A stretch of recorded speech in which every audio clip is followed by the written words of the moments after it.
السلام عليكم ورحمة الله وبركاته. إله مهله ومانتا وأحمالين قرحون ونأكل مع إلهي ونسيي إن نود بلدجينه قارن جبنتي سراكيل حيجينا كقارن جبيي تركي صم أكاديمي إلهي وحن كرجينا إنه عمر دير يعافمات كل نسيو دل كيرنا نونا وضيو وحانو مهد علنا يا دولة صاحبها أنها والها أنها تركيا سيدوكتهين دولة تركيا هي صوماليا عليهن صاحب تنمو يا حرير دير وكملا بقرال السنو وحن رجينا يا إن شاء الله حرير كاسمنو سيح وكسدو سنة صوص عضا يا قرنية صوص عضا إن شاء الله دولا يرادو حرير كأنه وأركتان وحي كتر جميسا ما أنت أنجوجنو إني تركي صوم أكاديمي على كل جن مرخاتي كنا كوضنا هاي إني قلنجبيان سراكيل حجينه لبعضني الصغار صار كذب وعمالين تاريخها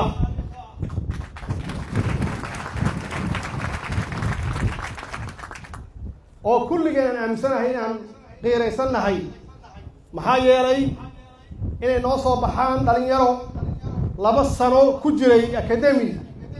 أو برتي علمي من ترجع النوع والبره يسراكيل حجينه waxaad ka heli kartaa oo kaliya saaxiib iyo walaal yaad ka heli kartaa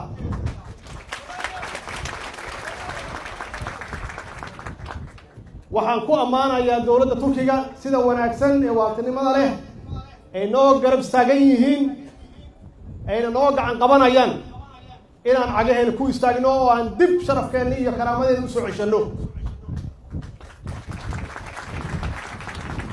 calaaqaadka naga dhexeeya dowladda Turkiga iyo Soomaaliya iyo dowladdan iyo labada shacabba kaliya amni ma aha oo tababaradaan arkayna maanta kala ma aha waxa weeye xiriir dhaqaale iyo xiriir siyaasadeed weeye oo aan ku dhisnayn dana gaar ah ku dhisnayn waa idinkaga mahad celinayaa dowladda Turkiga waalahayna ah sida sacrifice kale ay u geliyeen dhaqaale iyo juhdi walbaba sida Soomaaliya sharafkeedii iyo karaamadeedii ay u soo ceshato maanta waa aragtaan waxaan hor taaganahay dhalinyaro yar oo laga yaabo 30 inaysan gaarin oo haysta academy oo wadanka dhexdiisa lagu tababaray waxaa saaran waajibaad aad iyo aad weyn oo baaxad weyn waa tiraahdeen waxaad ku dhaarateen inaad dalka daacad u noqotaan waxaad ku dhaarateen inaad dalkiina difaacdaan oo aad u dhimataan waxaad ku dhaarateen inaad wadaniyiin tihiin taasna waxaa laga rabaa kulli ciidamada qalabka sida inay ku dhaartaan maxaa yeelay daacadnimadu waa nolosha nuskeed weeye daacadnimadu waxay ka bilaabataa inaad aaminsan tahay inaad waxaad leedahay inaad dowladnimada leedahay inaad dalka leedahay oo aad ilaashanayso oo aadan dibidaabyeenayn oo aadan cadow ugu shaqaynayn oo aad difaacanayso oo aad ka ilaalinayso wax alla wixii magaxumo iyo sharaf u keeni kara dalka inaad u dhimataan hawsha aad ku jirtaan shaqo ma aha hawsha aad ku jirtaan waxa weeye waxaad sixideen 2 sano ka hor inaad dalka u dhimanaysaan wax ka weyn oo lagu hibeeyo ama loo hibeeyo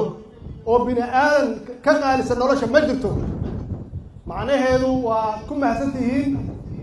inaad u taagan tihiin difaaca dalkiina cadowga shisheeye iyo cadowga gudahaba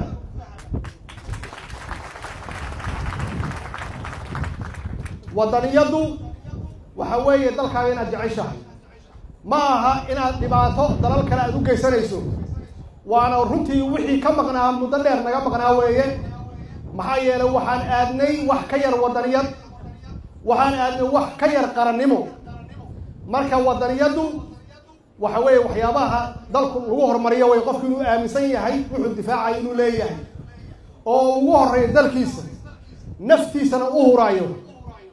taasna waxaa laga rabaa ciidamada qalabka sidoo dhan iyo qof walba oo muwaadin ah yaa laga rabaa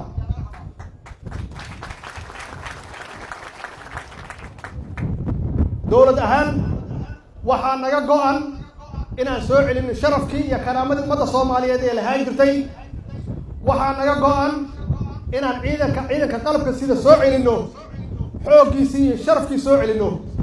maxaa yeelay intaas weeye inta dal walba lagu qiyaaso oo lagu evaluate gareeyo tabartiisa iyo wuxuu yahay sidaas darteed dowladdan way ka go'an tahay inaan soo celino ciidankii qalabka siday usbuucan waxaa marti noogu ahaa madaxweynihii hore ee koonfur Afrika oo yimid muddo hore 45 sano ka hor waxyaabihii uu ka hadlo waxay ahayd Soomaaliya inay ugu horeysay Afrika hadday noqoto ciidanka cirka oo waa aragtaan pilotkii ugu horeeyay Soomaaliya oo gabar ah Asli Cabaade waa pilotkii ugu horeeyay laga yaabaa oo dumar ah oo Afrika ah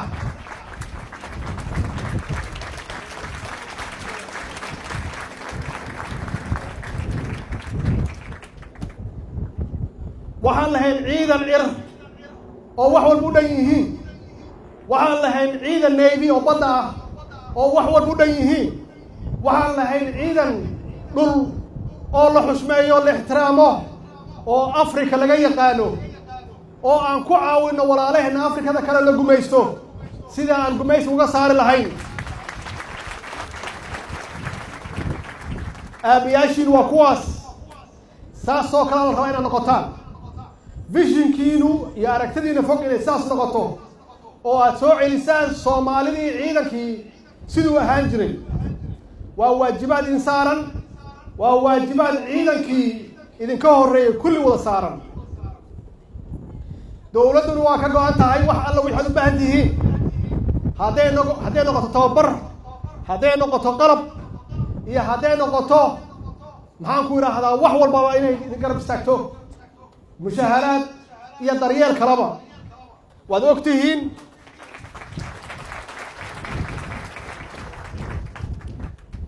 waad ogtihiin labadii sano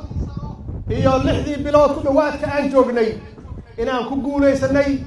inaan ilaalino xuquuqda ciidanka qalabka sida Soomaaliyeed waana wadi doonaa waana kordhinaynaa haddii ay yiraahdo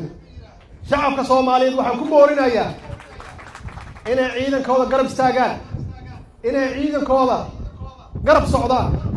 yaan ku bogaadinayaa maxaa yeelay hadduu dalku uusan ciidan lahayn dal ma aha sidaas darteed annagoo dhan garbihiinaan taaganna waa idinla soconnaa